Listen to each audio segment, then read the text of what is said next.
a weird thing to do. Yeah. Do you know what I mean? Totally surreal. Especially when you've been raised with a man keeps his mouth shut. Just, think, watch, observe, and just get on with it. You know what I mean? Yeah. And then to come here and make a tart of yourself on the telly, it's not for me. Yeah. But, and you're one of the examples I use as to why I started this. So what example do you use? So I'll tell you how I phrase it. This podcast or? No. So the way, no, the whole thing. Like, so the reason I started this, one, because I wanted to have a bit of a laugh, right? I just wanted to do something a bit more fun, a bit creative. Yeah, a little bit out there, maybe. A little different from the three-piece suit, stuffy kind of corporate image thing, right? Something a bit more artistic, I guess. So everybody I deal with is a business, right? And it's an example I've used before, but all my clients are business owners, right? All the people I work with.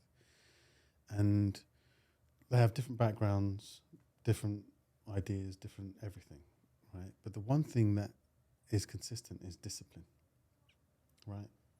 To be successful, it's discipline, right? So that means you're able to do this when life's doing this, right? And then when you're doing this, when you carry on marching, when the bottom falls out of life, that's a story, right? That's a version of, life hit me square in the chest and I decided, through sheer force of will to demand more of myself than what my circumstances would suggest. Something like that, right?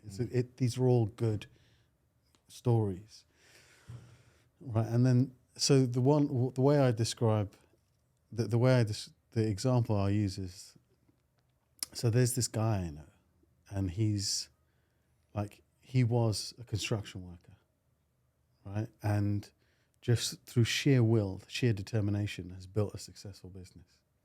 And his executive team are also construction workers, right? And he has a conversation with them, like, I want to know what your dreams are. And I wonder how that question lands, in that room full of kind of hard nuts, But that's his question. Like, I want to know what your dreams are, because if I can get them to fulfill their dreams, my dreams will take care of themselves. Right? And to me, to have someone like, Elon Musk or whoever, someone at that level say something like that, you're like, okay, that's cool. But to have a real human being say it, someone that you can reach and touch and say, like, I know that guy.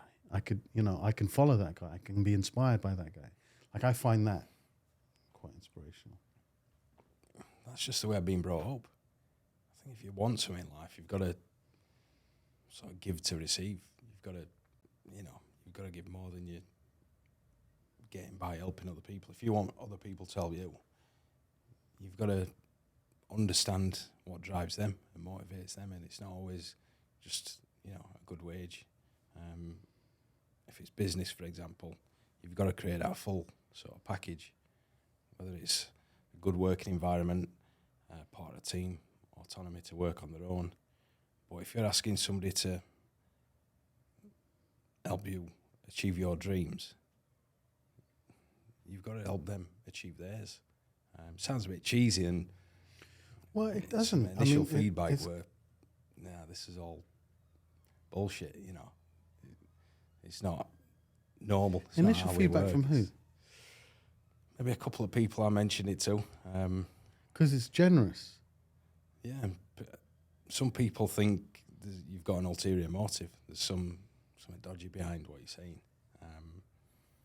But I genuinely believe if you focus on yourself, you're not going to get very far. But saying it is one thing. To make people believe that actually this guy's telling the truth, you've got to sort of do what you say, no matter what, even if that causes you a bit of pain. You've got to sort of suffer that and stick to your word, just so people actually believe that your word is your bond. How is it working out? On the whole, pretty good. Have you found that people have responded? Because I So, for example, I'm one of the people that said to you, "Wow, that's definitely more generous than I've seen before." Right. So, have you found that it's worked or it's working?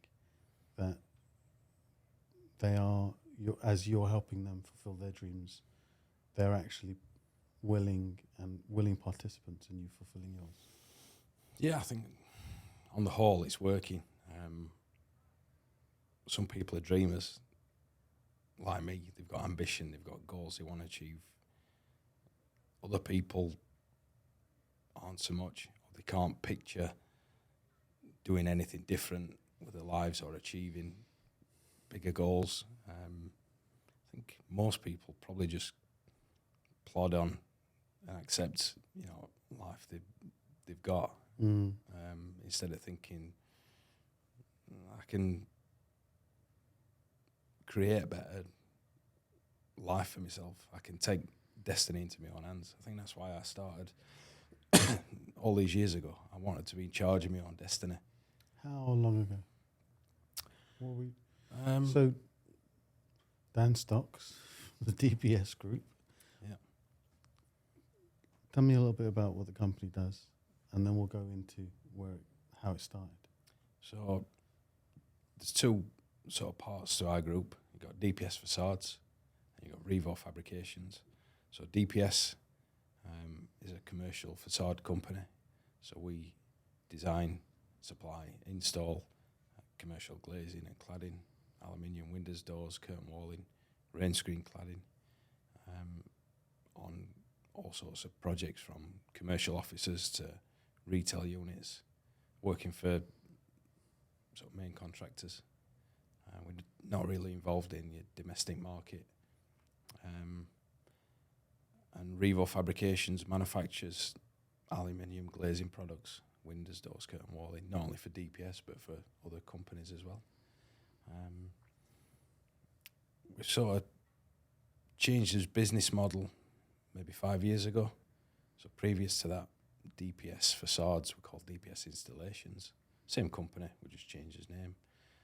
And we were an install-only company, so we'd contract to companies like DPS are now. So we just provide labour and install other people's products. We did that for 10, 11 years. That's when DPS were formed. So before that, I was just an installer, working for a local company. I'd always got ambitions to have my own business, and I always thought I enjoy working for someone else doing a good job, but ultimately I'm not in charge of my own destiny.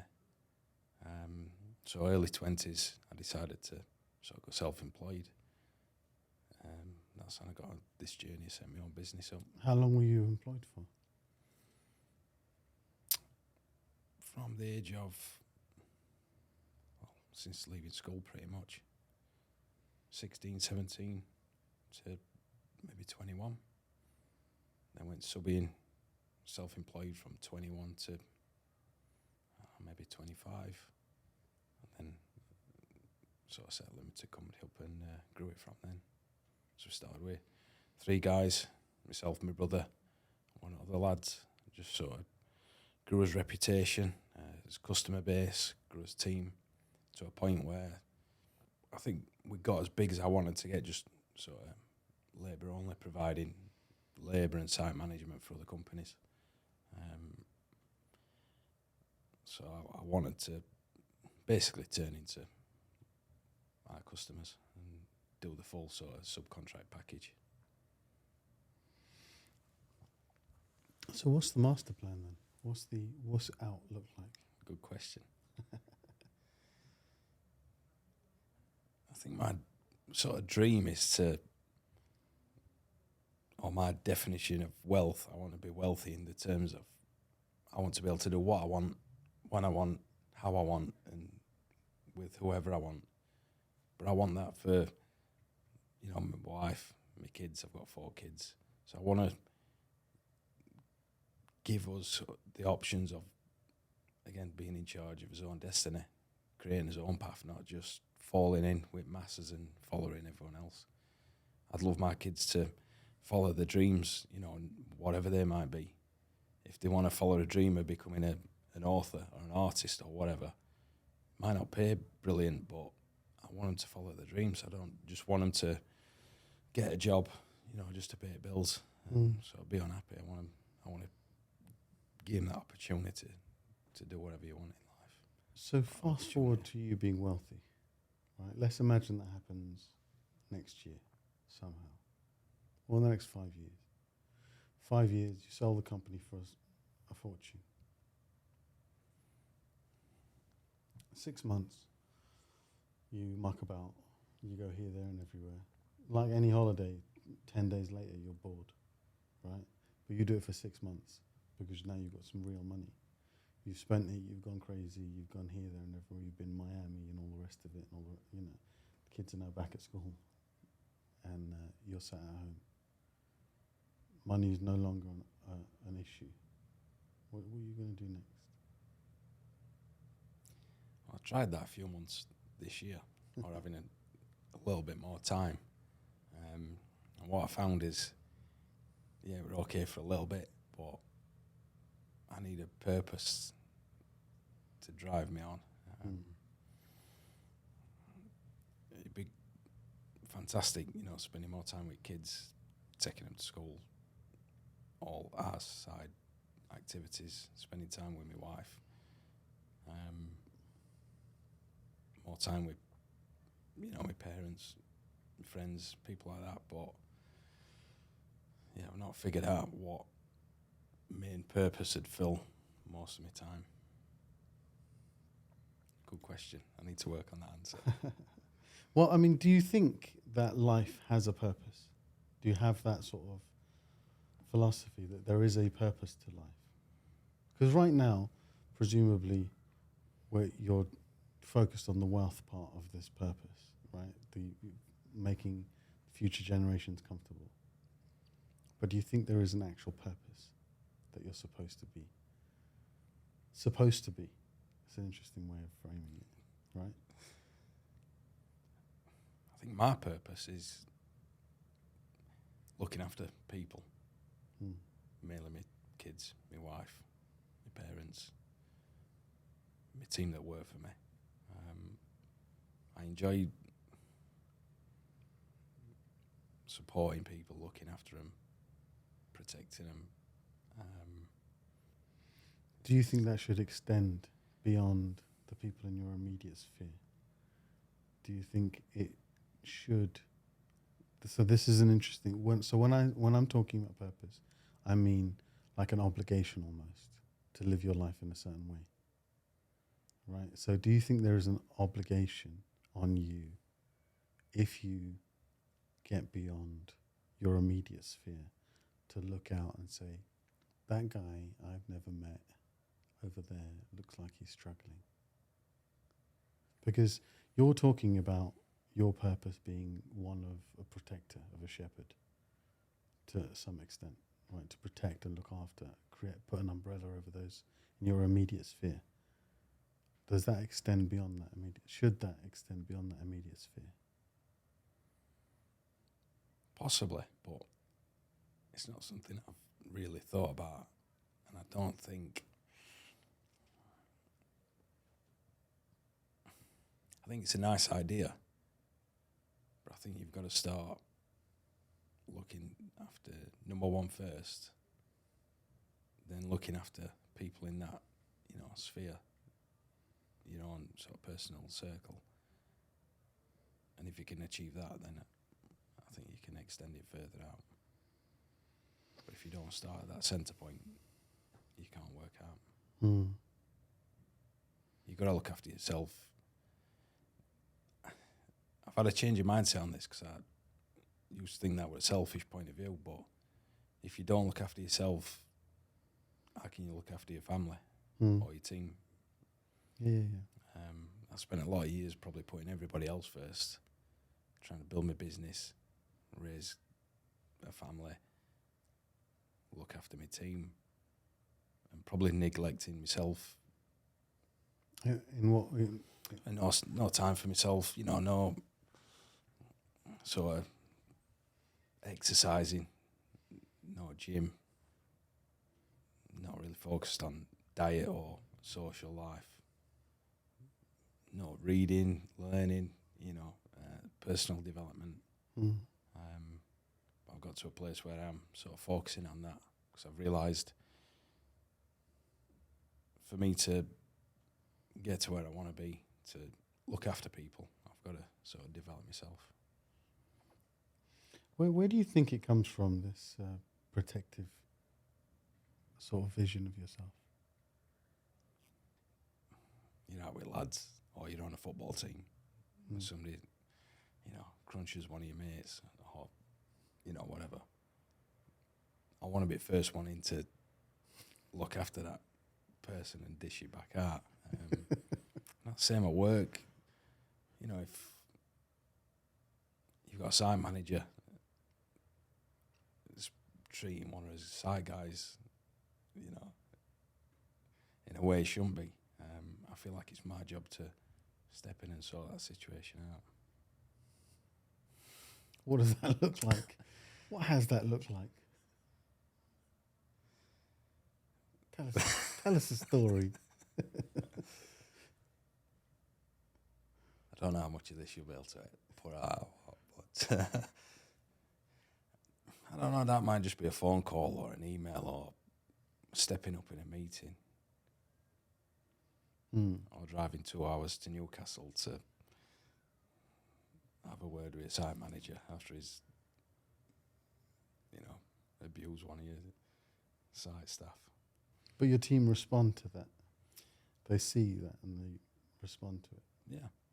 They know they've got your back. You've got to stick together as a team and, deal with things in-house.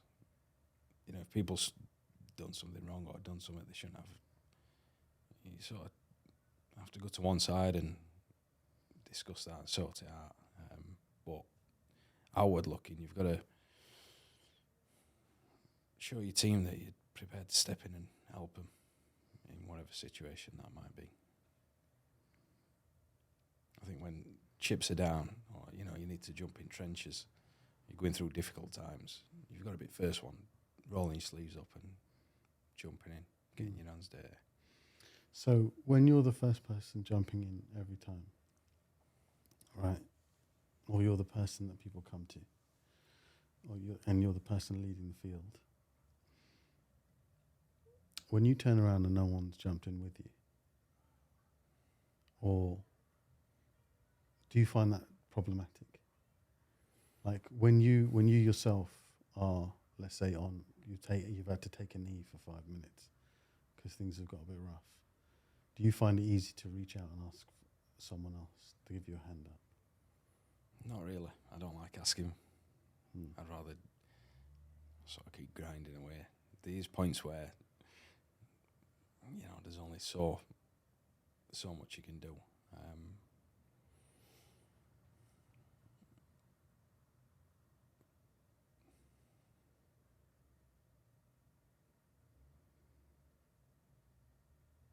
But so if there was a second version of you right next to you right now, right? You're his governor and you're saying to him, if you need anything, you can come to me, right? And you want it to be easy for him. You don't want him to not come to you if something's wrong. Why do you have a difficulty doing the same thing? There must be a value. There is a value to reaching out when you need help.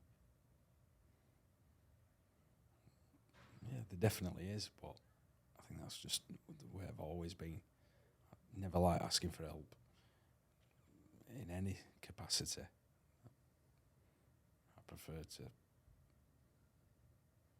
I like helping people, and I do whatever I can. But I don't know why, but I don't like asking for it.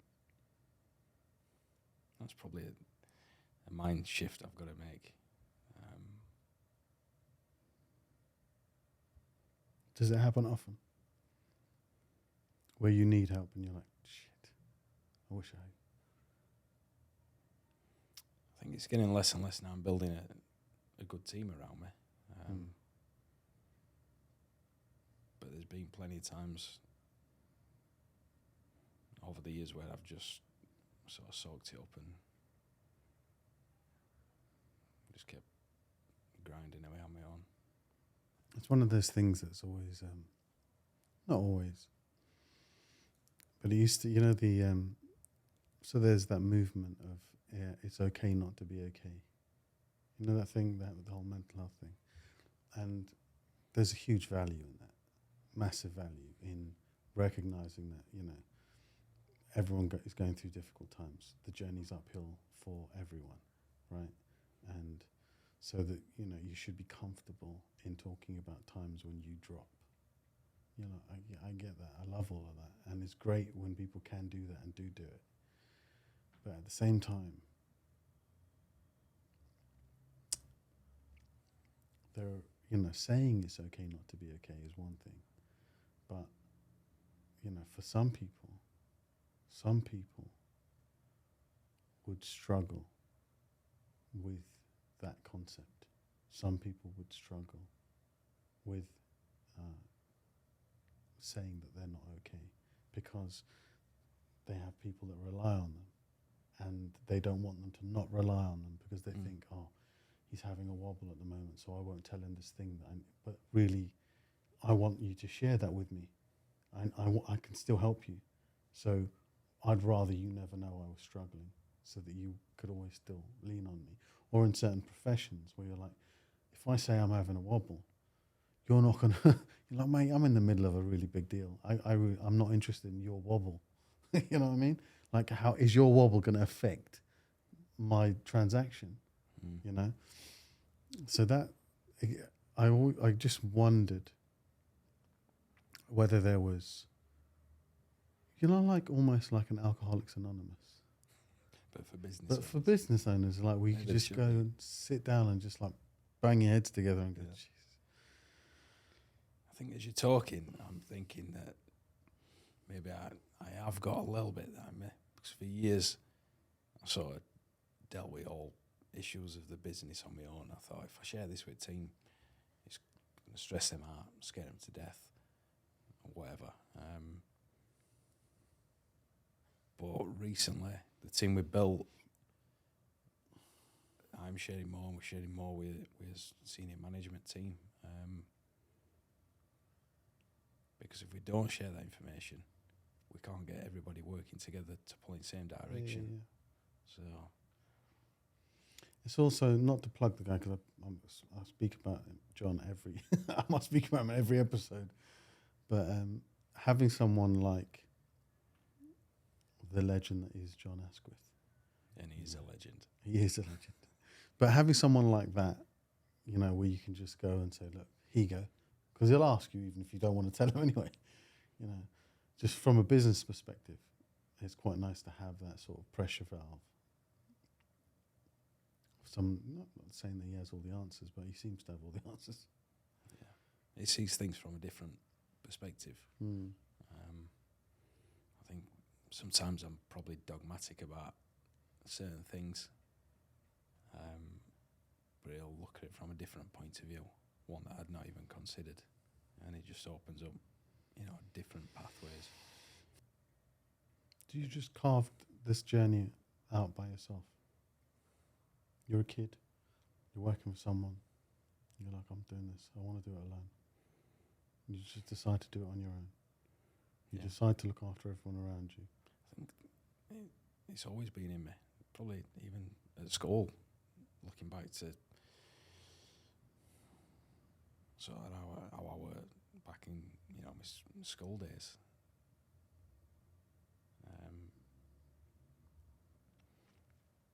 I think one thing that's always drove me on is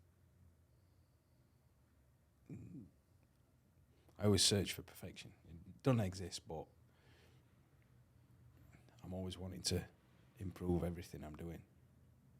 I used to be like that at school, especially if I enjoyed it. I'm not saying I did that in every lesson, but I've always had that drive to improve what I'm doing and try and be better than myself or whoever I'm competing with. And that might have been school, sports, work.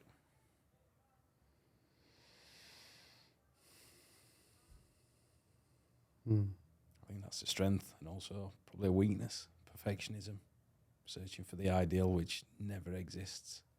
Why weakness? Why? I think it helps me improve in whatever I'm doing, but it's always like I'm beating myself up because I'm not achieving that ideal or that perfection.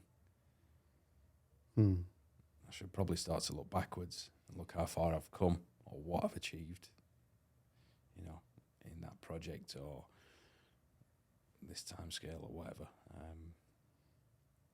But I probably tend to look forward too much, searching for that ideal, driving on. So, how many years are we in business?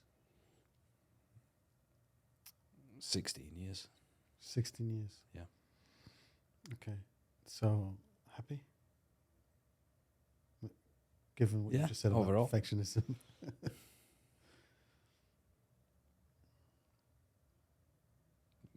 Yeah, happy, but not content. Again, I still feel like not successful yet. There's so much more to do in every aspect. Isn't that? Will that not always be true though? Yeah. So when happy when then? Content when?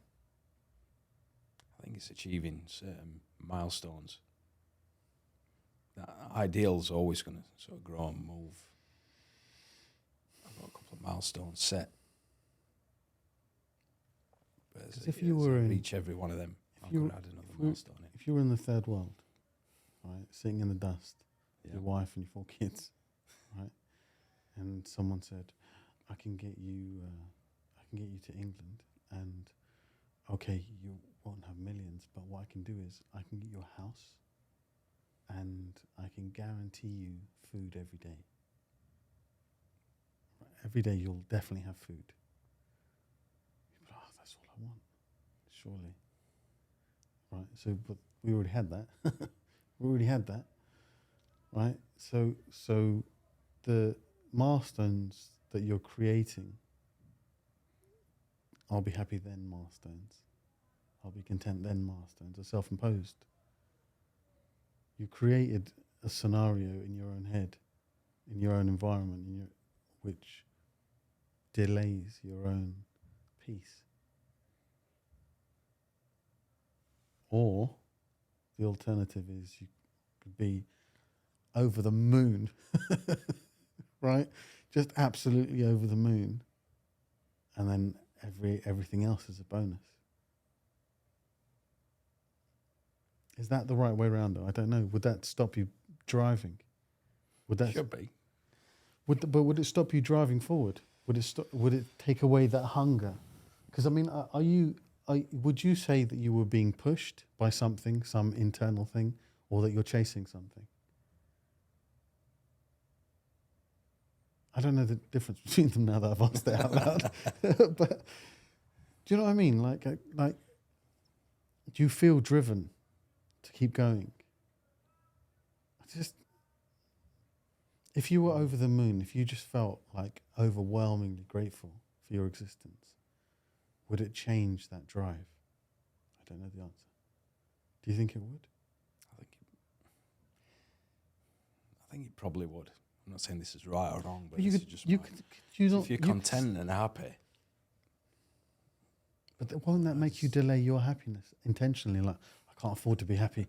Screw that. Can't afford to be happy. I still need to achieve this target. But you can still want, a jet with spilling alloys. You can still want that. You can still want these things, but if you're happy, like at least you enjoy. Would you not enjoy the journey? Do you enjoy the journey? Most of the time, yeah. Fucking torture. Yeah, in general I do. Even in low points, might be an odd few days where obviously it's not enjoyable, but you've still got to go through that pain, and then times to get to where you want to get to. In a book I'm reading at the minute, a few things popped out that I thought, that's what I want. Freedom, tranquility, and to live without fear. And I think that probably covers everything I'm searching for. Freedom. But a lot of it is in your own All mind. three of them seems like mindsets. It is, I think. So they're not. It's not something that will happen over there. It's a mindset. All three of them. Yeah, it is. It's a lot of meditation and yoga, mate. It's a lot of hard work. Freedom of choice, freedom from any restraints. I suppose that feeds back to my definition of wealth. Being able to do what you want, when you want, how you want, with who you want. But can't you do that now? Can't you mostly do that now? Can't you mostly just do what you want? Okay, you've got to work a little bit, but you can mostly do what you want. Wasn't that true yesterday? And the day before that, you could mostly do what you want. It depends what you want. Right, that's the problem, right? Because then, as you go forwards to what you want, because in the beginning you just wanted a Nissan Micra. Please just give me a car so I can take my girlfriend out, right? You just wanted that Micra, but then now your ability to attain has changed what you can attain. So now what you're looking at is this. So you're cruising about in a fit Jeep, but like you've pushed it up and up and up. Everything keeps going up, and you're like, well, now what it will take for me to consider myself free has also gone up. That's ideal. Why did you set your own business up? Why are you doing this podcast? Why are you taking all that risk, that people take on when they set their own businesses up? Risk. Extra work, extra time, extra... Is it a risk though? I don't know. I never really 100% bought into that. I just never bought into it, I guess. I might be deluded. I might be deluded, but I never quite bought into it because you work hard. I work hard, right? You're prepared to put in 10, 15 hours a day on site to get the job done because you don't want to pay the liquidation damages or whatever, right? That was you when you were 18, 19 years old, working, doing whatever, and we have to finish tonight, we have to pull in a 25-hour shift or whatever, it has to be done. All right, Gav, we'll do it. Now. There's financial risk, but if you're prepared to do that. Risk for you. What about the risks? Time spent with your kids. You could go to work with somebody else 8 hours a day. That is different. Come home, switch off. So that is different. Got your own business. You never switch off. You have to work random hours. Probably miss out on time with, your loved ones. So there's all sorts. There's a cost there. All sorts for of sure. Risks, there's a cost there. But benefits. If you're prepared to do 10, 15 hours a day for somebody else and take home a salary, even if it's a cracking salary, if you do 10, 15 hours a day for yourself and intelligently, 10, 15 hours actually applied intelligence for yourself, what can't you achieve? Right? What can't you achieve? And then you say, okay, 10, 15 hours a day means I don't see my kids. Okay. So then what am I sacrificing? Right, okay. How long will I do this for? So then you make these little negotiations with yourself. And you're like, okay, I will trade 0 to 5 for me being kind of cool and chilled after that. Maybe I can do that, Or if it doesn't work, I can slow down a bit, but won't I still be better off than I was if I was employed? Right? So, it does crack me up, when people say, well, you're self-employed, so at least you don't have to ask anyone if you want to take a day off. And you're like, what day off, man? Like, or you don't have to ask anyone if you want to go on holiday. Like, the idea that I could just go away on holiday for like a couple of weeks, you're like, mate, I don't get paid. I don't, like someone said, someone will say to me, just, if we could do this and you could just take some time off, just book in some time. Like, with who? Who would I book that in with? So stuck in middle, being self-employed, I think it's probably the worst place to be. Yeah, Stuck it's between being employed, you got securities and certain pros and cons. but so to have, you know, a version of an executive team where you could hand off the day to day and just step back a bit. That's kind of the vision for the next 12 months for me. Yeah. From a business point of view. From a purpose point of view. So mine is similar to yours, to look after the world around me, you know, look after my family, and make sure they want for nothing, my brothers and sisters and everyone, just extend that further and further in life. Yeah. But you've got to do it in stages, and like I said, start Yeah. at the centre. It'd be nice to help everybody in the world. It's not going to happen. Yeah. So you've got to sort of narrow it down. But I've got to do something for those people as well, though. I can't, that to me is the purpose. Like, because so mine is kind of spiritually driven. So Like, would you put people on the side of the world who you don't know in front of your close family, friends? No. You can't look after everybody. You can't look after everyone, but then what does look after mean? Because I can't give everyone 50 million either, right? How much do I have to look after my own before I look at somebody that's starving to death? At what point does the guy starving to death come up and meet me? When does he get to be under my umbrella? Do you know what I mean? How'd you pick that person? Who'd you pick? It's that same thing, isn't it? That little girl walking past and chucking the starfish into the sea, and the old man says, "What were you doing this for? There are thousands of starfish. It doesn't matter. What you're doing doesn't matter." She picks up a starfish, goes, "Well, it matters to that one, doesn't it?"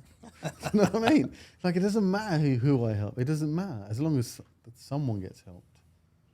Does it make a difference? This whole thing, to me, the whole thing is an illusion anyway. It's like we're stuck in a dream. It's a creation. It's just created. My job is to do the best I can in this creation, right? But this whole thing is an illusion. It's a theatre. I just have to be the best guy I can be in it, right? That's kind of my perspective, my take on the world. Is that, okay, even if I believe it's theatre and that none of it matters, it could all disappear and change tomorrow. Like, my responsibility is to be the best guy I can be the kindest, most helpful, most, do you know what I mean? Be that for the world. Be that. Try that. It might not work. It might be just this unbelievably, you know, arrogant way of looking at my purpose, but it's fun for me. Right? I'm supposed to be a superhero. All right, crack it. You know what I mean? That works for me. Like, okay, then I'll try and be that guy. Right? I'll be that guy. I'll try and be a superhero. I want to try my best. I might die tomorrow, man. None of us are here for that long. Right? But if in that little short time I can help somebody out, so that's it. That's got to be the deal. I'm trying to negotiate with myself about at what point do I go outside of helping my family or my little world, considering that to be the priority.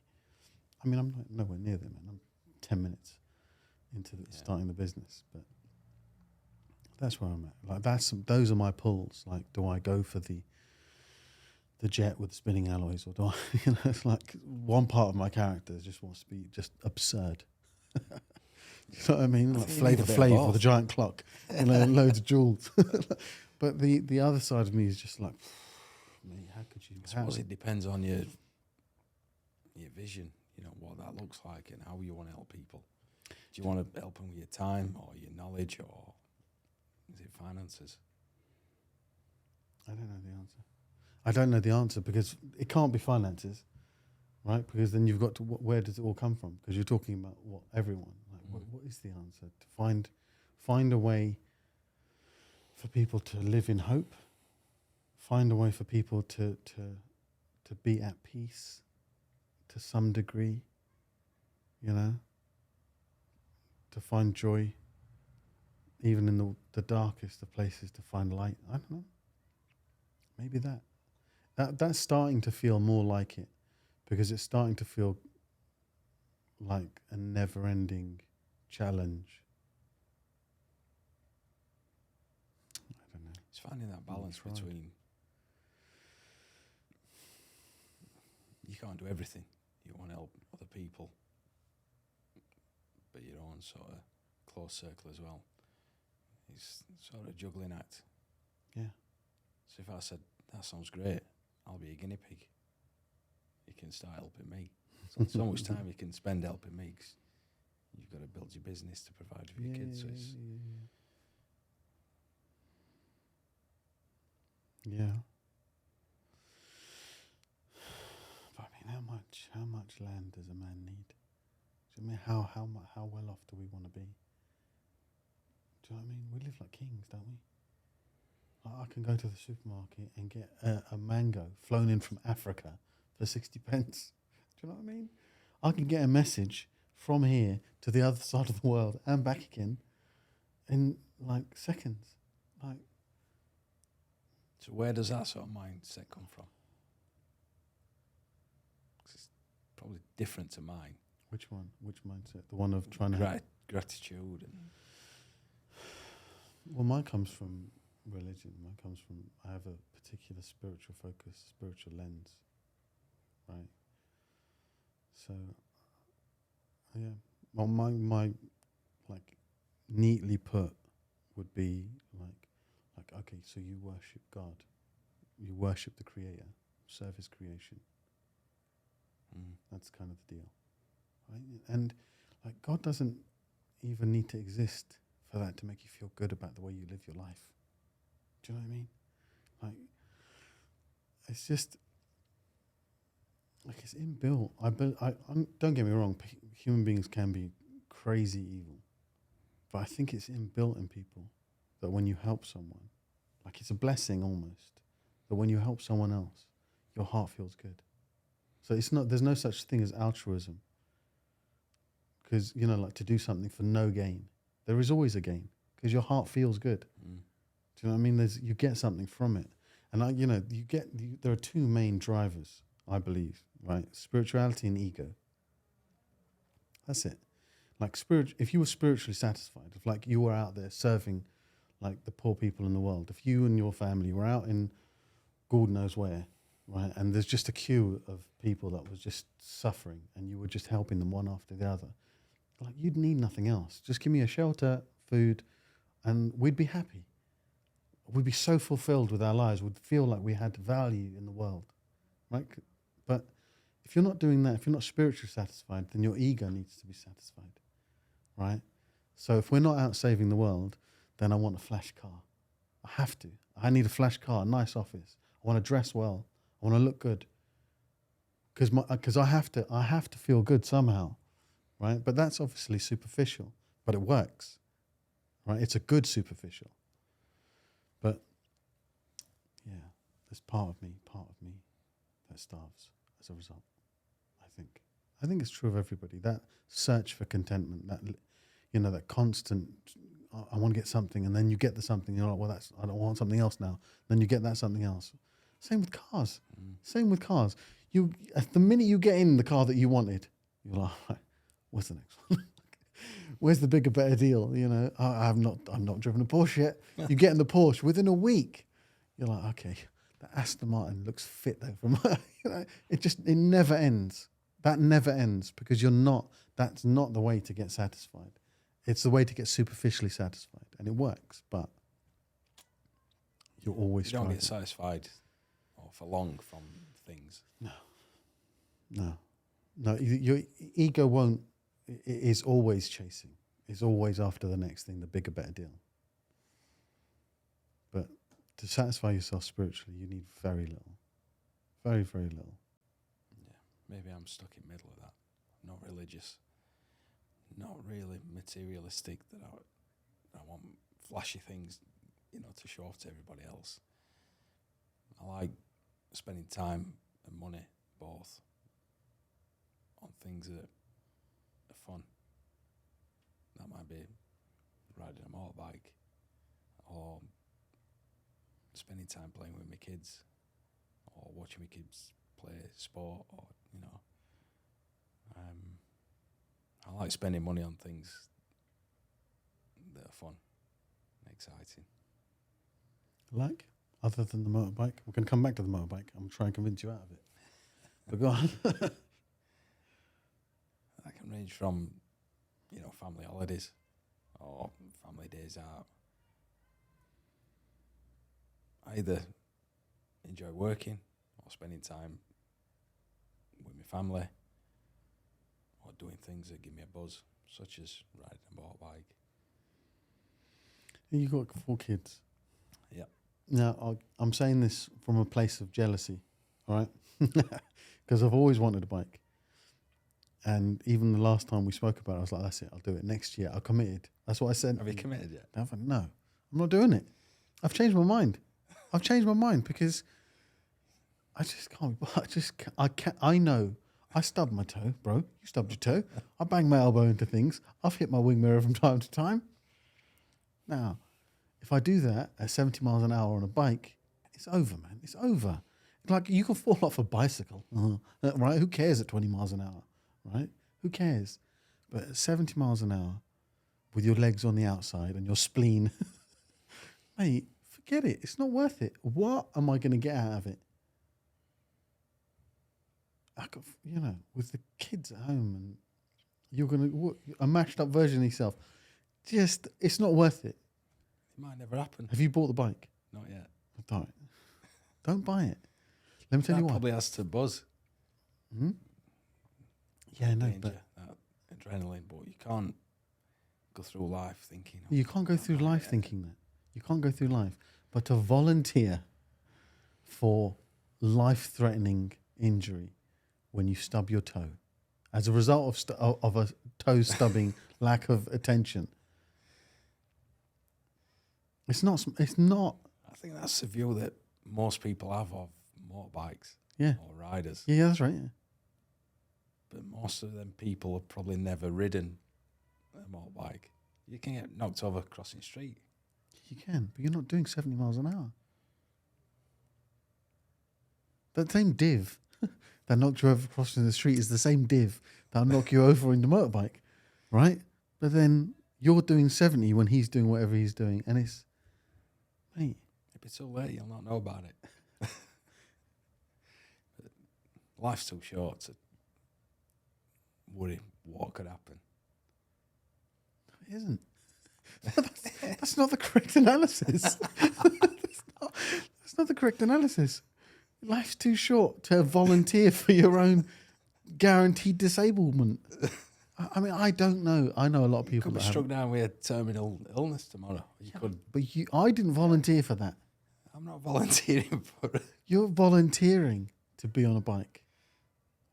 You're going out of your way. You're putting yourself in harm's way. What does your missus think of this? She's going to thank me for this. Why can't you? Probably similar to you. What about this? You've got your license. Congratulations. Why don't you just occasionally get a bike, go on a bike, off-road somewhere, Yeah. poodle about, return it at the end of the day, go home safe? Why wouldn't you do that version of it? It's not a bad idea. I'm going to do that. Yeah. I might get a bike and use it once. I'm going to do that. Every 3 months. Who knows?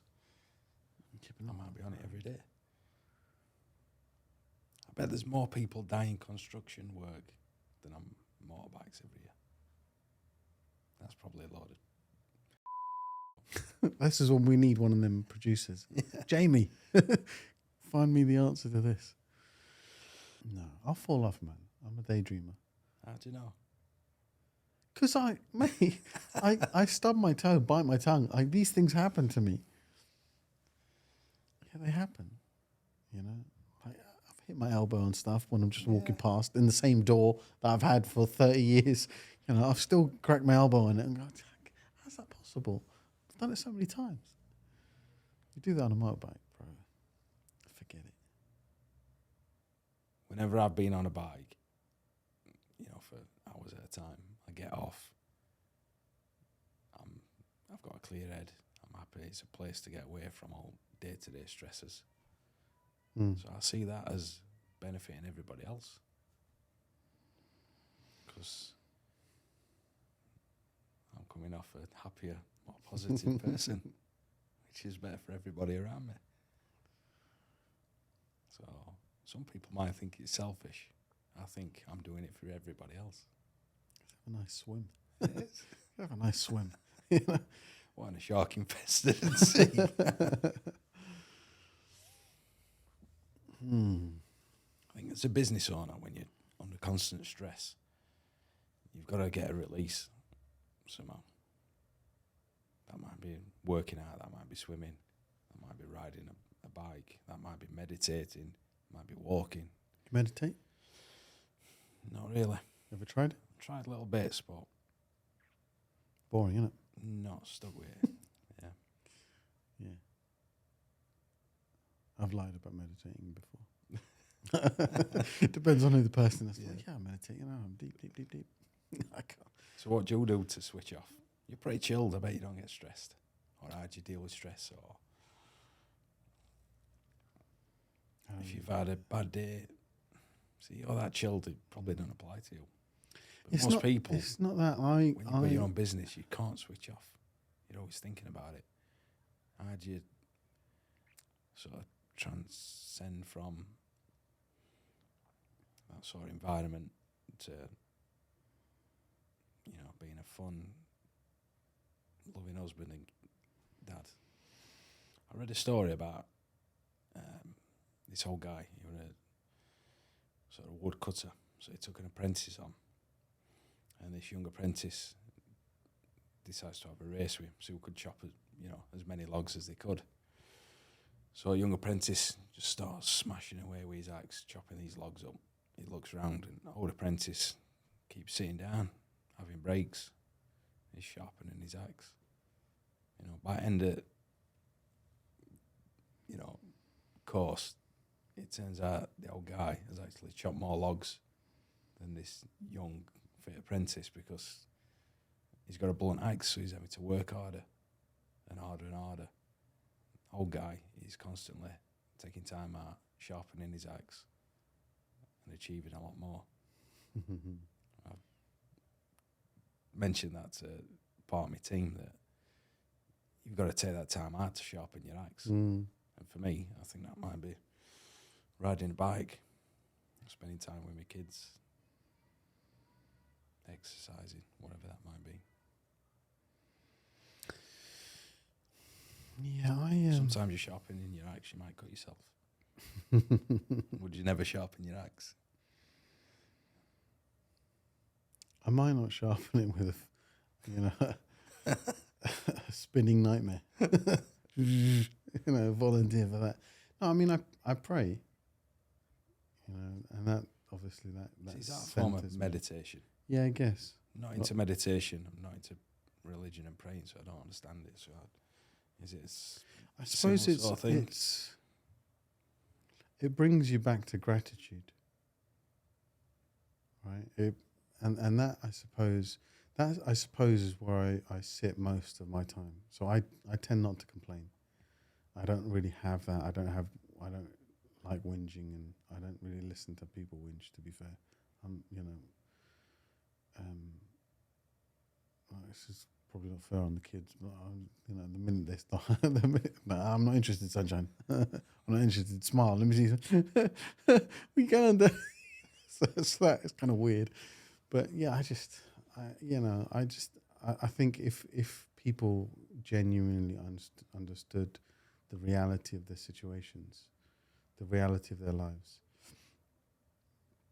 you'd be being overwhelmed with gratitude is probably the right mindset. That's not where I am. I'm not saying I've achieved nirvana or whatever, but that's probably the most reasonable mindset, is to be overwhelmed with gratitude. The fact that we're not is because we're spoiled, we're entitled, we expect more, we expect better, right? But that example of somebody stuck in the third world with his 4 kids, wondering which one of them he's going to have to sell to feed the other 3. He looks at our situation, right, and we're like, I had a crap day at work, and he's like, what? What'd you say? Do you know what I mean? That's their reality, and he's like, how come those people aren't happy, right? So we look at, when they say, oh, so and so is really, really rich and famous, and we think, and I think, oh, if I had squillions coming out of my ears, I can't believe you're not happy. Why are they not happy? Well, they think that about us. Why aren't you happy? It's all relative. I think everybody must think that. Right. To an extent, It's right? a tiny percent that are truly content, happy. But that thing of gratitude, right? That's where I sit most of the time. right? I don't expect every day to be easy. I don't expect there not to be challenges. I expect the world to be uphill. I expect this whole adventure that we're on to be uphill the whole way. But all I want is the people around me to understand it's an uphill adventure, and can we enjoy the journey uphill together? That's the crew I have around me, right? That's my wife's the same. Like we're just like it's uphill all the way. God's going to challenge us after challenge after challenge after challenge, right? Should we just have a laugh on the way uphill, right? Because just look around and what's happening to people. You're like their whole lives just, you get people, refugees in this country. Like you talk to them for 5 minutes and it's like, yeah, I was a dentist back in my backward country, and then the war happened, and then you're like, dude, you studied, you did everything right. Do you know what I mean? And now you're over here working illegally in some chip shop. You're like, Jesus, and it happens all the time. People's lives completely change, and you're like, okay, what if that happened to us? What if our stars completely change? Are we then never to be happy again? Is that the point? Or is the point to be happy no matter where you are? Right? Is that the point? Is the point that if you're trapped in a little jail cell, and you're just trapped, and you're like, I wasn't even supposed to be here, so I don't even have the contentment of I deserved this. So you're trapped there. You're like, well, then what's my purpose in life? What if it comes back to that? What's my purpose? Like it can't be. I can't. If there are pearly gates and St. David's standing there with his little clipboard, going, "What happened to you?" I don't get to say, "Oh well, I was trapped, so I couldn't do all these things." Like, well, I'm not interested. Like me and the good Lord are not interested in what you couldn't do with what I didn't give you. Like, what did you do with what you were given? Like, why were you not grateful? You had eyes. I gave you eyes, man. You could see in color. I gave you strength and intelligence. You were articulate. What did you do with it? I blessed you with all these things. What did you do with it? I didn't do nothing. Or you could be the guy that's stuck in this jail cell and he sees like a tiny little plant, and he sees the magnificence of God in that plant, and he waters it and he cares for it and he loves it. And he just prays and he's at peace. And when he sees another another cellmate or whatever, he talks to him and he's like, dude, relax, it's going to be okay. Like, we'll get through this together. Let's just, sing Kumbaya and not stab each other. Find a way to bring some sort of light, whatever your scenario is. Like, that's where I sit, kind of in that anything could happen. Like, God can challenge me anyway. Like, I could get like a really, I think about illness. Like, what if I get this? What if I get that? What could happen? You're like, okay, if it does, so be it. If God takes my eyes, so be it. And if you're there, it is what it is. If you're there in that place, if you can sit in that place, like, okay, whatever God challenges with me with, I'll say thank you for the challenge, right? If it's a good thing, thank you because you've given me a treat. If it's a challenge, an obstacle, thank you because I get to show patience. I get to train with whatever you've given me, with whatever scenario you've given me. I get to train my character to overcome.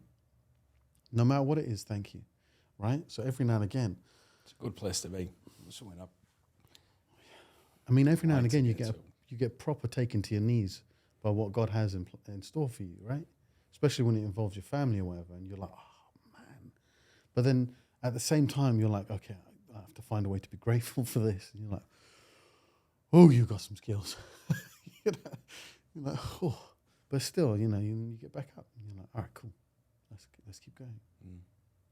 You're stronger and better for it after. Well, you'll remain happy. You remain content. You're happy. Because this, whatever this is so much more than I believe I deserved. Right? Like, because you look at the guy over there in the third world or whatever, and like, I could be him. Why am I not him? Why wasn't I born there in that ridiculous scenario? Right?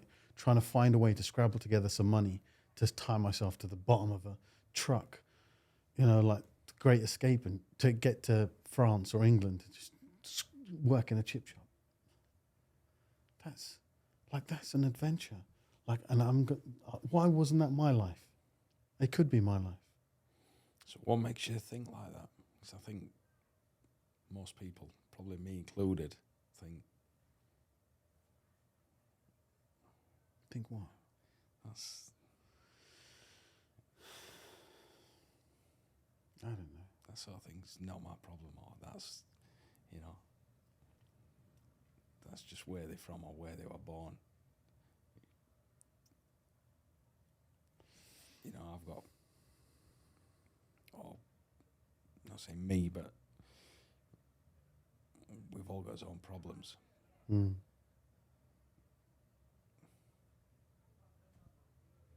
I guess it comes from faith. It comes from, it does come from that. It comes from being taught that I taught to you as a kid, as you were growing up. to say thank you. You look at people that have less, and you're grateful in your heart. As you help them up, be grateful in your heart. You know. Yeah, it comes from that. That's good upbringing. Cheers, man. I'm grateful for it, for sure. I had a good upbringing, but it didn't contain any of that. Most people's don't, I think. Yeah, we were lucky. We were very lucky. Mum was very good with us. She's, even when we were little, she would say to us, it's not about, getting your house and having your 2 cars outside. That's not the point. The point is you look at people that struggle and you help them up. That's the point of this. Like, see, I suppose mine weren't that either. My upbringing was, I suppose this is what you've got. You just work hard, treat people well, sort of crack on.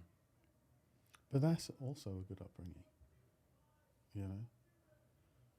Work hard and treat people well. That's a good mantra to live by. If you want something in life, you've got to work for it. Maybe that's where I got that drive from, for working hard or putting 100% into everything. I probably focused too much on working hard instead of working smart. Still? You've got to do both. You work smart now, though. Lots of time. Would you change your journey? If you could go back to being 18.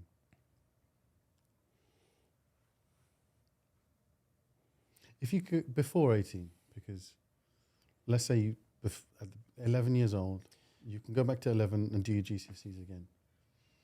Would you choose this route? Have you enjoyed the route? I want an easier one, because I won't be the person I am today, but I would have liked to have done things quicker. Probably took more risks, or been braver, been more confident. In what, like, for example? In what aspects?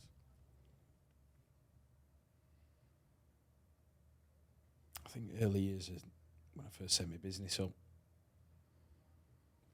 Just coming out of my comfort zone, living in that fear zone all the time. Mm-hmm. That probably delayed progression. Probably through lack of confidence. Mm-hmm. I've had to learn my trade. As I've gone, I've not had nobody teach me really, up until the last sort of 3 years when I've been working with John Asquith. So yeah, probably just doing things quicker. You can't wish, I wish everything were easier, because I won't be as tough and resilient as I am now. I'm not saying I can take everything on. There's still a lot to learn and develop, but I think if you have an easy life, you're a soft, sort of weak person. Life's tough. You've got to be. Yeah. I mean, I think no one gets out of this deal without. No. The older you get, tougher life. Yeah, the challenge. There's challenges for everyone, and if you're, it's either this version of it, or if you're, let's say you have everything on a plate, then your challenges will be emotional and psychological. There'll be different challenges, you know, there'll be interpersonal, there'll be just... And they'll hit you harder, they'll cause more damage. So you've got to suffer a long way. I said that sort of to my team, you know, when we're going through bad spells. This is good.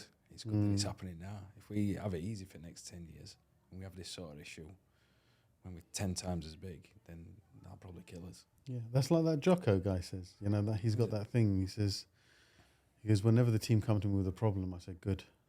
Yeah. Now let's learn from it. Let's grow from it. Let's use that to our advantage. Let's find a way forward. Sometimes that pain comes from out of blue. It takes you by surprise. Sometimes I think you've got to sort of jump into a fire yourself and take a bit of pain to grow into that person that can deal with whatever comes after. So, your vision for the future, right? This goes back to that. So, are you who you need to be to do what needs to be done to achieve that? Definitely not. Otherwise, I would have achieved it already. No, you still got to do the doing, right? You can be the person. There's only so far you can go out growing and developing and changing into So a different person. what's the difference between you now and you who you need to be? Just skill set, knowledge? Or is it character? Everything. Character, skill set, knowledge. What part of your character is missing? Would you say? Probably self-confidence. Hmm. There's a bit of imposter syndrome in there. Skill set. There's so much I need to... Skill set is that can be acquired. A better leader, a better manager. You think the self-confidence thing's holding you back? Or do you think it's part of what makes you be willing to learn? Because I know plenty of people that think they know Easy what they're answer, doing. And but I think that part of my character also helps me be a better leader. I think as a leader, you've got to show a bit of vulnerability to your team to show that you're actually genuine and human. we'll all grow together. Yeah. But for me to achieve my vision, ultimately I've got to bring people along with me. So that means managing them, leading them, leading more than managing, but leading by example, sticking to your word. Even if things don't work out, I'm going to fail. That's the only way to move forward and learn. Yeah, it'd be great to just fail little and often, but if you're not pushing boundaries and trying new stuff, you're not going to get anywhere. So you've got to fail. So it's how you deal with that failure. How other people see you dealing with that failure and how you deal with it as a team. It's great sharing your wins with your team and celebrating, but I think real character comes out when, in bad times. That's when people show the true character. You could use COVID as an example. Tough time for everybody. But as a business owner, when you've got a team to look after, you can't let that team down because they've all got families. People had different choices to make, and I like to think I made right choices by looking after this team and keeping everybody on board, moving forward. So yeah, it's how you deal with stuff when you're under Was that a pressure. rough time for the business? Yeah, same as every business. I know different industries and different businesses suffered, in different ways. But our business pretty much shut down overnight. And again, it's all relative. People have giant businesses worth billions, and they had to shut down overnight. So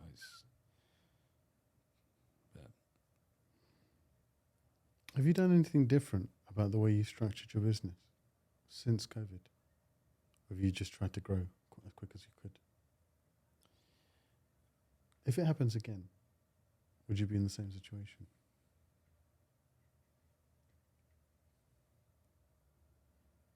No. What would you do different? What would we do? What did you do different? Or what, well, I guess what would you do different? Yeah. I think you were building a stronger team, a better team that's more aligned.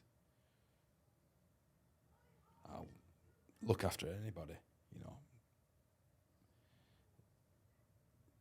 But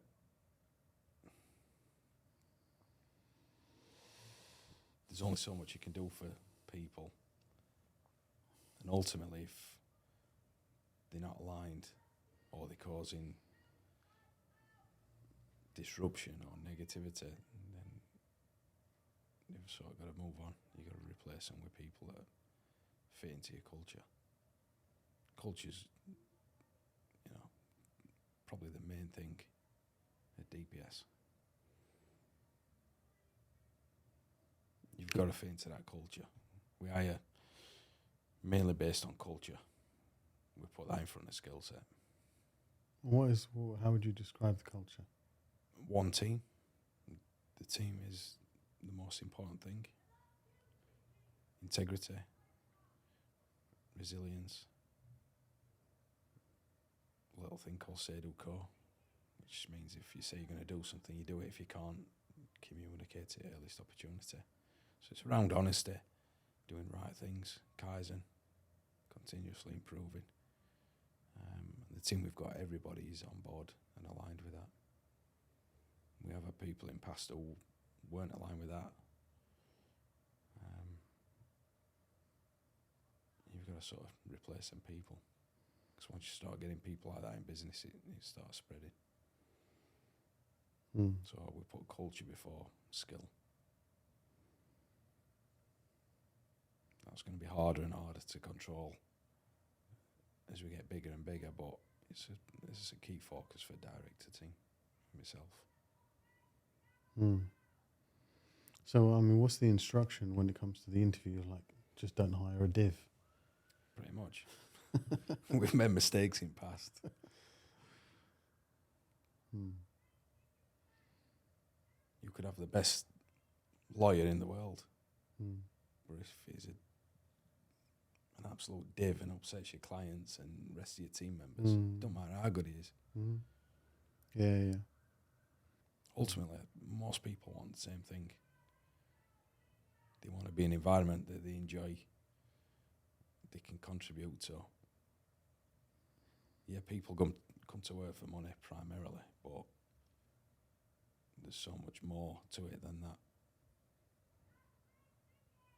You could be on an industry-leading wage, but if you're in a toxic environment, it's going to eventually grind away at you. So people want to enjoy coming to work. They want to have goals to achieve. They want a purpose. They want to have fun. And they want to earn as much money as they can. So how many people are employed by DPS, including contractors? Contractors varies. Okay. So just employed? Probably 30 odd at the minute. And how many are in the exec team? 4, 5? 3.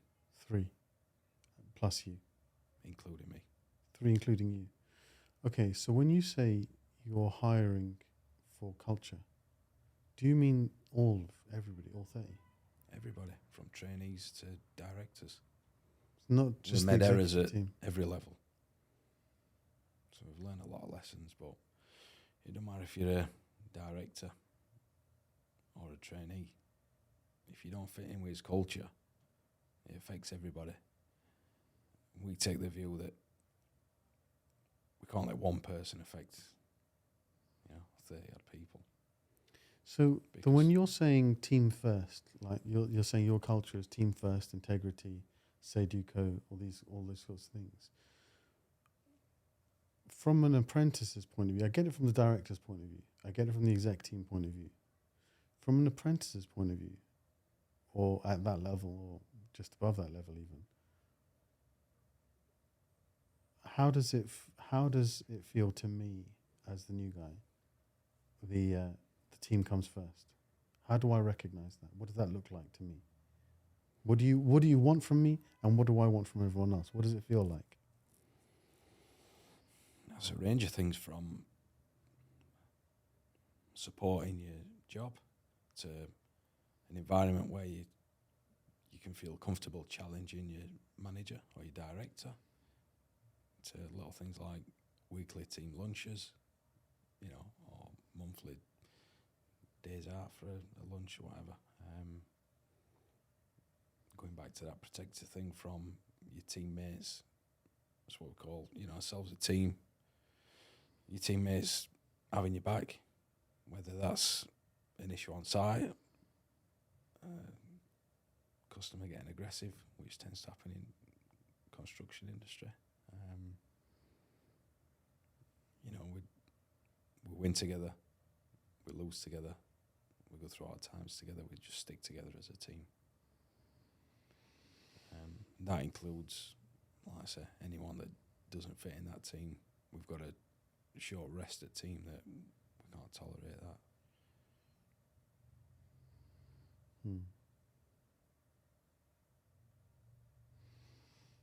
If you're one of your kids said they wanted to go into the same industry as you,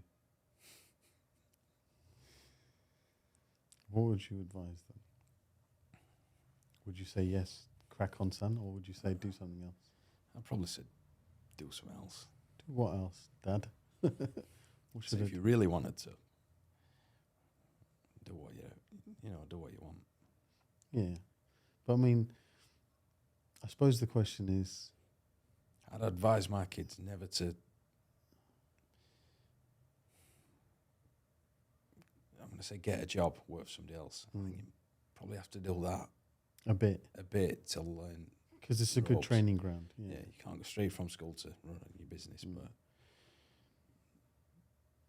don't just fall into that, So rat run. Yeah. And accept, well, that's what everyone does. You leave school, you go to college, or you get a job, and you just work hard. Create your own path. If you want to go into facades or construction, do it, but make sure you find a way to create your own path. Build your own business. I've got no ambition to bring my kids into my business or hand it off to them. Unless that were their absolute dream. I can't imagine that. But let's imagine your dream comes to fruition in the next 5 years, right? Your kids never have to work again. What do you want for them? What do you want them? I'm not going to babysit them all their life, spoon feed them. But they don't have to work. They could just coast. Yeah, they're not getting it all. They don't need all of it to coast. They need what? 2 million? They're not even going to get that. They're chill. They need to, But how hard? How hard do you want them to work? Like, because how old are you? 40. It's been a graft. It's been 40 hard years. It's not easy building your business. It's not easy going through those ups and downs. How hard do you want them to work when they don't have to work at all?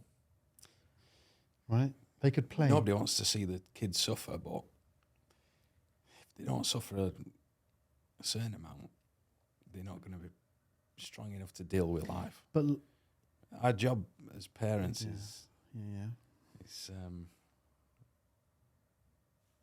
it's not to give kids an easy life, it's to give them a good one. You can wrap them in cotton wool, look after them all their lives. What happens when you're not here anymore? They don't have to An work. easy life is not. But they don't have to work for good money. Life. No. They could just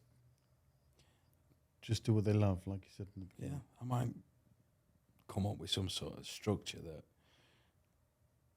if you follow your dreams, whether that's whatever that might be, What if one of them wants to be a monk?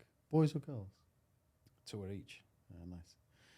So what if one of them says, I just want to be a monk and research and study philosophy and nature and theology, answer the big questions about the nature of God and what? Will you support him in his endeavour? Yeah, It's an earnest endeavour, but essentially he's loafing. Yeah. That's not fair to say. It's probably quite rigorous. I was brought up to be independent. Mm. I didn't get looked after or wrapped in cotton wool. That's probably how I've got to where I've got to so far. So I'm going to look after my kids, support them. But I'm not going to give them an easy life because that's no good for them. Babysit them all But their our life. journey was different. Our journey was to build financially. Right, that's phase 1. Phase 2's got to be different, right? What's the point of what we did if they got to do the same thing? Is this just another version of a conveyor belt? What's the point of it? Because let's imagine you go back to being 10 years old, right? Forget the fact that you'd probably go way off the rails if you earn money. Forget that. But let's just say money wasn't an issue. You don't have to work for money. It's not part of your psyche. It's there. You have like the unbelievable trust funds. So you do things that you just enjoyed. You'd play football maybe for a little bit longer than you should. You'd do things more creative, more philosophical, more in the play space.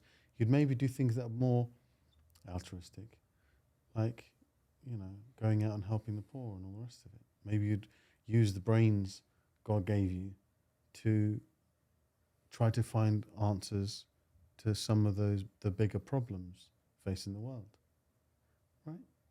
But you don't have to work for money anymore. Mm. That seems to be, in my head, that seems to be what I want, the space I want to create for the next generation, if it was possible.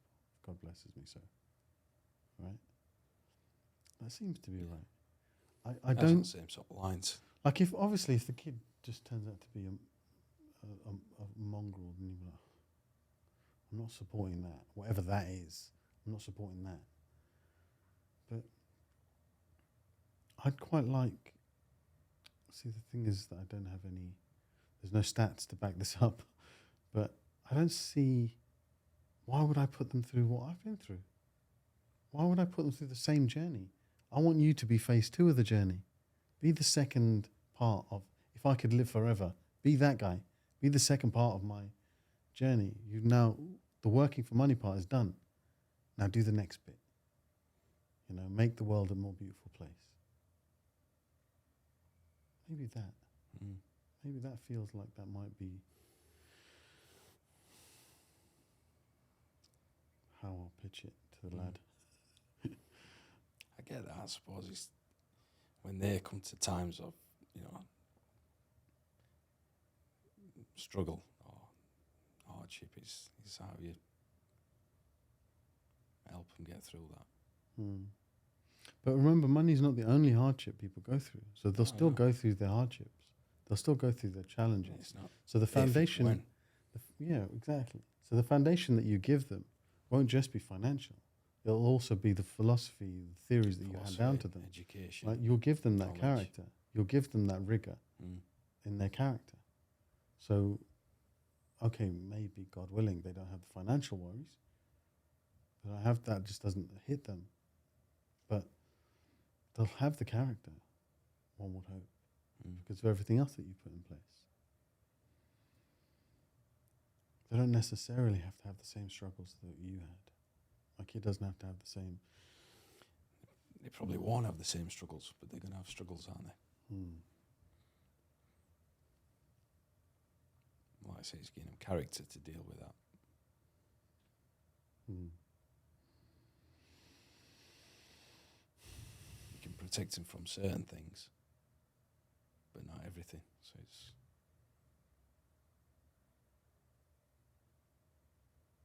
old are your kids? Girls are 14, 11. My boys are 9 and 6.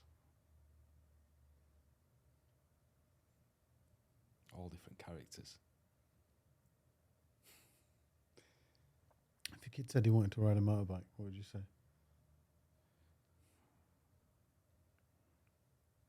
I can't really say no if I am. Okay. My daughters aren't keen on it. My boys are asking, can I get an helmet and come on it? And I'm like, no. I did that once. We were at a networking thing, which are weird at the best of times. And we sat on the table, and everyone was asking a question. And they were like, when did you start your business, and what are your, this and that and that. And when it came to me, my question was, what brings you peace? Right, and it was just the conversation just changed, and it just turned. So, and this guy I knew, he's an accountant, and he just, he's a really nice guy, but just imagine that he's just a square accountant. And then he was like, I love taking old cars and breaking them apart and rebuilding them. You're like, what? Like, I didn't peg you for that guy at all. You just look like a nice, sweet accountant guy. And he's like, no, I rebuild cars. I buy all the parts and I do it all together myself. And so I gave him a Jeep. Yeah? Yeah, I had a Jeep parked outside my house. I just said, have that. There you go. Yeah.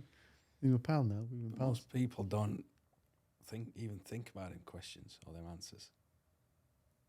So when I think majority of people get asked questions like that, What brings you peace? like what? That's all I want. That's my main question. That's all I want. I just want peace. So what does peace look like? For me? Yeah. Just being around people that I like with a smile.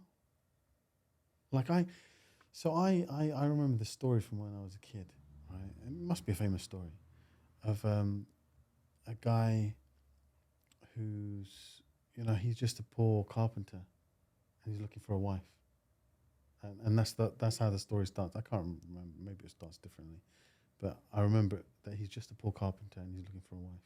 And he's looking, and he finds this lady and she really adores him and all the rest of it. And they build a little family together. And then they have to go to the castle to work as servants in the castle. And she adores him, and they live in this little one-room shack. And they're just happy. And then they go to the castle, and he's the king, and he just wanted a woman that just loved him for him. Right, that's the story, and I just loved that story. It's a cracking story. Do you know what I mean? I just loved it. I loved that he was a king in the end. You know what I mean? It's like he didn't have to work for any of it. He already was. It was brilliant. But what I liked about that is that they were happy when they had nothing. And I like that. I like that idea that, like, that's not, like, things aren't what it takes. Peace is, it's within you. You can find that within yourself. Like, imagine God changes our stars today, right? And then you and me meet up out in the street. You've got your wheelbarrow full of stuff. I got my wheelbarrow full of stuff. And our families walking behind us pissed off, And that's the reality that we are now faced in. Like, half of the world is now faced with, right? That crazy reality. Like, could I not look at you and we would just be like, jeez, bro, right? And we share a laugh while everyone else is miserable. Could we? Is it not possible that we might? About this, right? Your mindset. You can control that. You control everything around you. But it's easier said than done. Situation is what it is. It's how you deal with it that counts. Yeah. Yeah, I just need the people around me to be happy. I mean, I'd like them to be happy, and that if my wife smiles, I'm just like, if my mom's happy, I'm just like, that's it. That's all I want. I don't want much. I really don't want much. That's not to say I don't like shiny things. I could go for a shiny thing or two. Do you know what I mean? Yeah. But yeah, I don't think I need much. Although you know, thank God I'm not tested in that way. You know, I might end up in that situation and I'm like, this sucks. Yeah. You know? So have you ever read a book by Viktor Frankl? Yeah. Yeah, yeah. What's it called? It's a small book. I can't Cut remember. this bit out while I search for it. Yeah, crack on. I don't want to get it wrong. Then there's a story, there's a movie as well. Is it called no, it's not called A Perfect Life. But it's a, yeah. A Man's Search for Meaning. That's it. Great book. If you can get a mindset like that, you can. You know, It's your reality is what you make it. different groups of people have struggled phenomenally. And they talk about things like, you know, the spirit of the Irish people, or the spirit of this people, the spirit of the Jewish people, the spirit of the Palestinians, and the spirit, you know, you're talking about the human spirit. You know, the spirit of humans is phenomenal. It's phenomenal what man can come through and still have love in his heart, you know? Still come through like nightmares.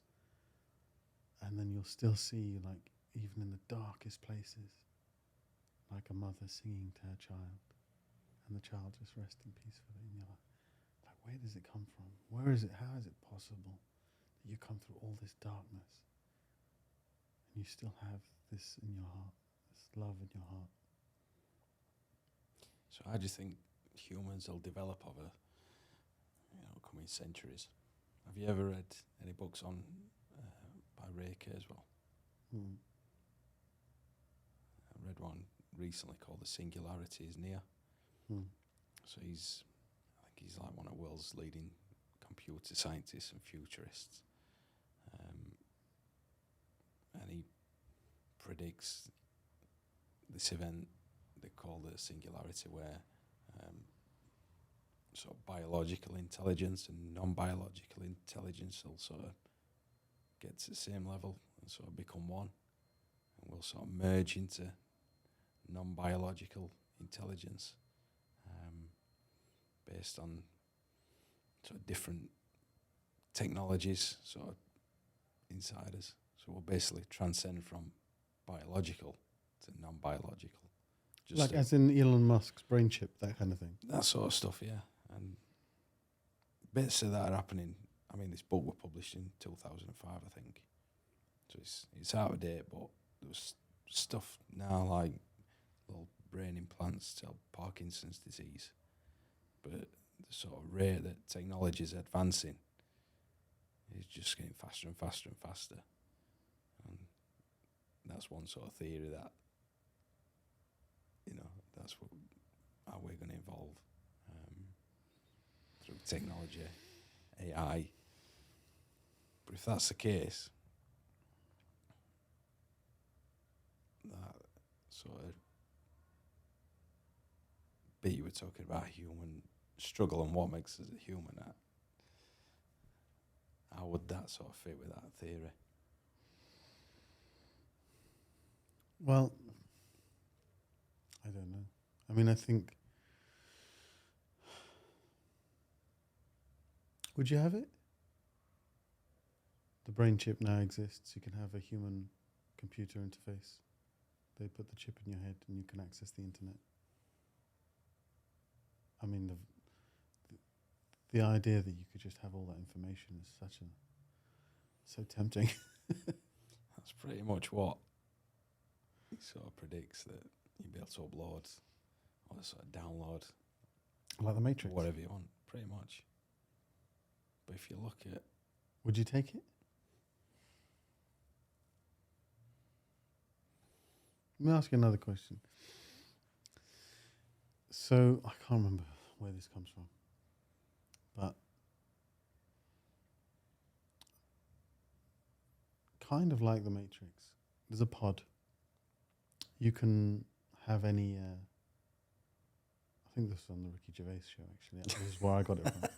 But there's a pod. It's definitely going to be true then. There's a pod that you can have any life that you want, the dream life. You could just tell them, I want this dream life. You climb in the pod, they close the pod. That's it. And then Virtual that's reality. it. You live in that life. That's pretty much what that guy predicts as well. Would you take it? Would you climb in the pod? Would you have the blue pill or whatever it is? Who says we're not there now? Well, What is reality? yeah. Would you take it though? Would you volunteer for a life, a wonderful life that isn't real? Or would you rather a real life with all of its vulnerabilities and its dangers and its risks and its Real one. the ultimate dream life? You could fly, you could be a superhero, you could be a movie star. Are we not in that sort of scenario now? You create your own reality with stuff you feed it. Mm-hmm. Yeah. So me and you probably got different views on things in world.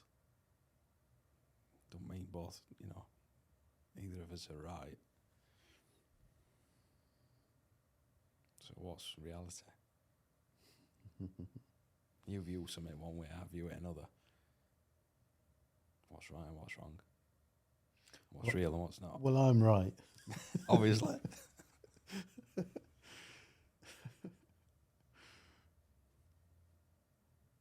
Yeah, apparently the theory is that nobody climbs in that thing. Like everybody, that's not us. There are a lot of people that struggle to even, understand the concept. But the idea is that nobody would choose an artificial life.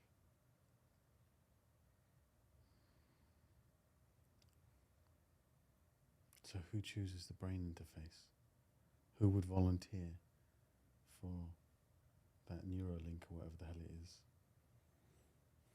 It depends what it's for. Just to access the internet. It's a brain implant that helps you access the internet. Absolutely no cool. way. It'd be cool. It would be great. Scary. It would be great if it worked. But, you could die on an appendix operation. I'm going to let that loon. But it's just not going to happen, mush. Yeah, it's going to be possible one day. Is it reverse engineer how the brain works?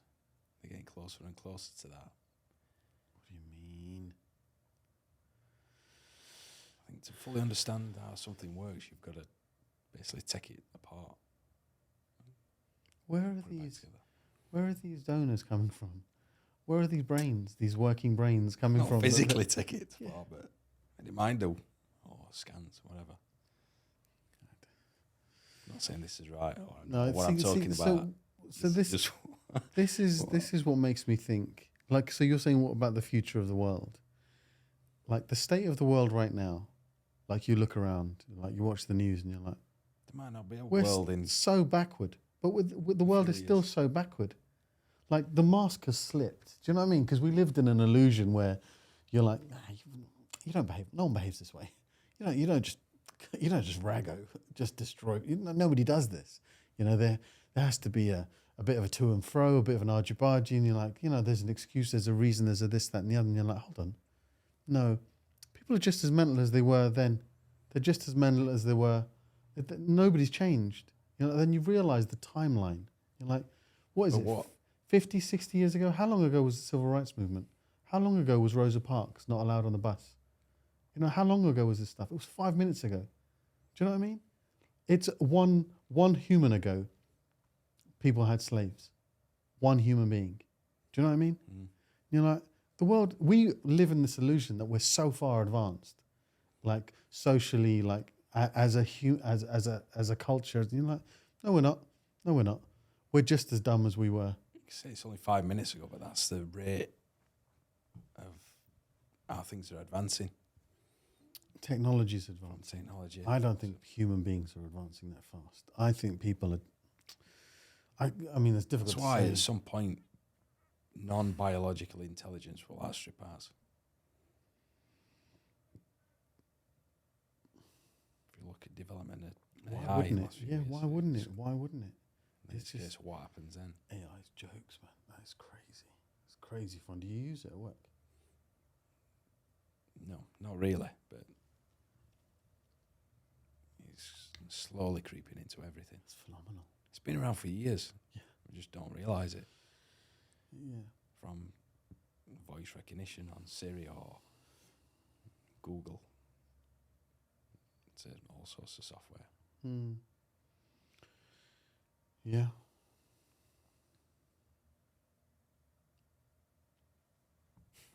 So we're going a bit off topic off your prompt cards.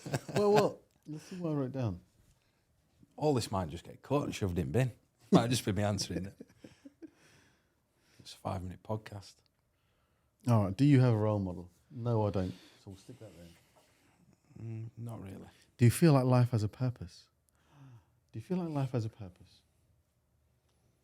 And you said, what did you say? Yeah, you look after your people. That's my purpose. You always look after your people. And it said, are you fulfilling that purpose? Yes, you are. Good boy. Yeah. Well done you. Can improve on that. What's the best lesson you've learned? In life, in business. Let's do one of each.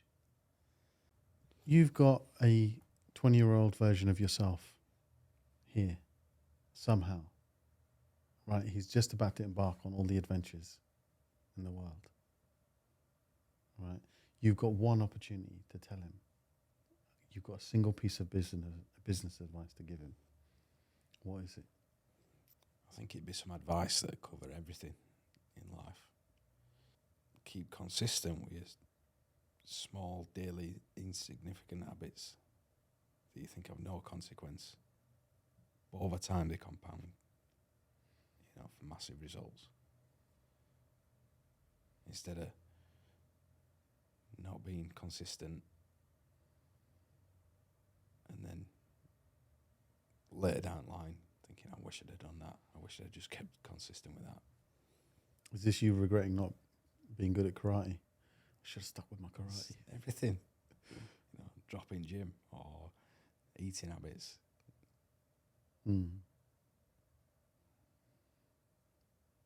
Yeah, good one.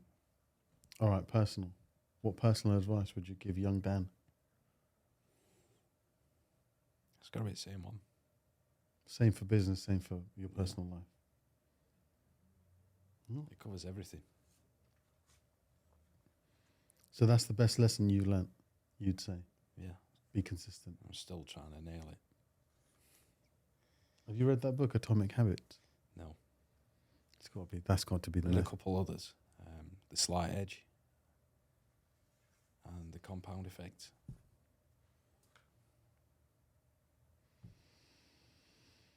Yeah. Slight Edge would be a good one. It shows the impact of, you can constantly do good habits, and that takes you eventually up that slight curve. Or bad habits will take you opposite way. But, you can eat a burger every day for a week. You'll not do anything. You can eat healthy food, same period. You don't notice any different. Do that for a month, you might notice a little bit. 12 months, then you start seeing that difference. That's the same with training, education, whatever you feed your mind with. So what are the small things, the small little habits, the things that you're trying to improve on? Jim? What are they? What are the things that what are you focused on? Which parts of your character? Let's not talk about your daily activity, but which parts of your character are you focused on improving?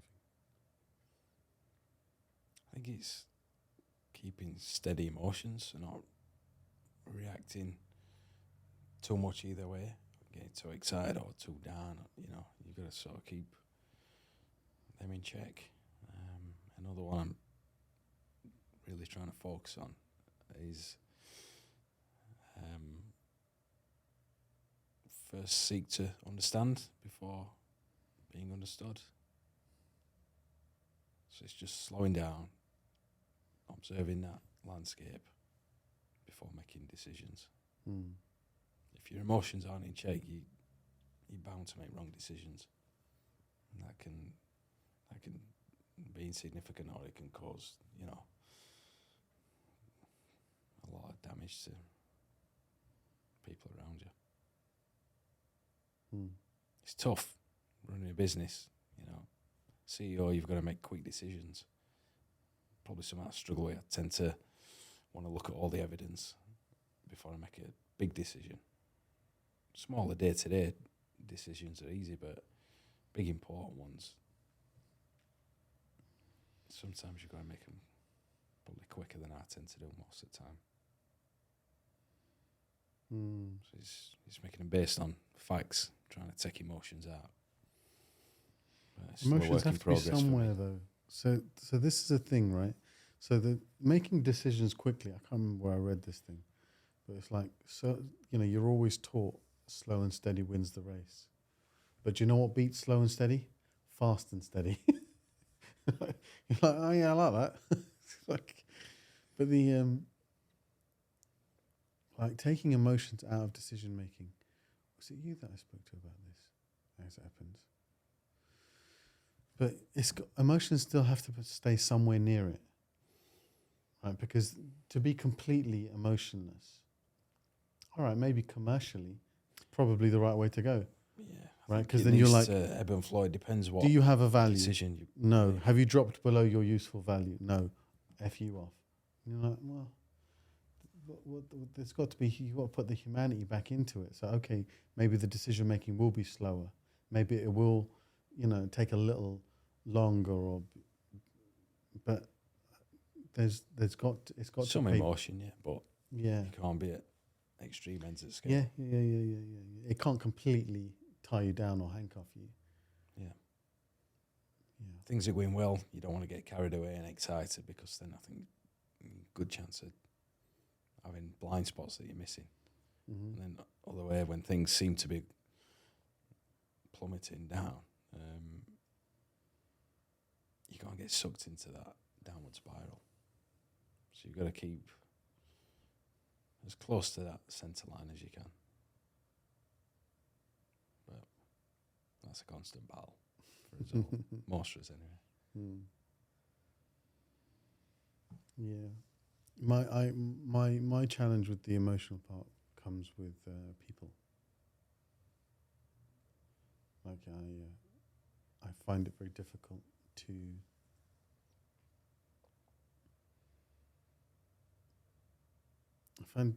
take away people's smiles.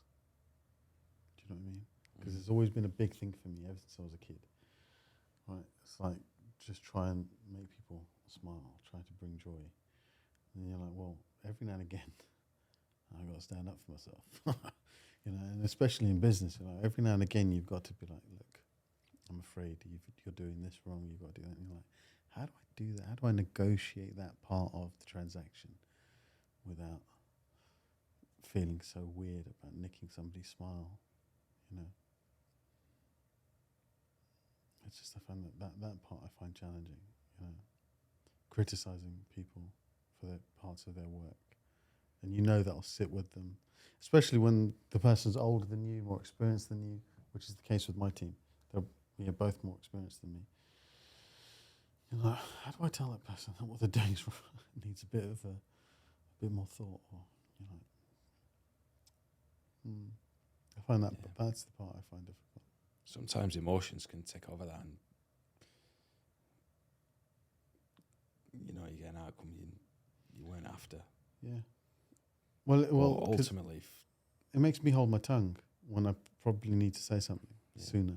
It makes me wait for that bit longer to say what needs to be said. Yeah. Sooner or later, it gets said.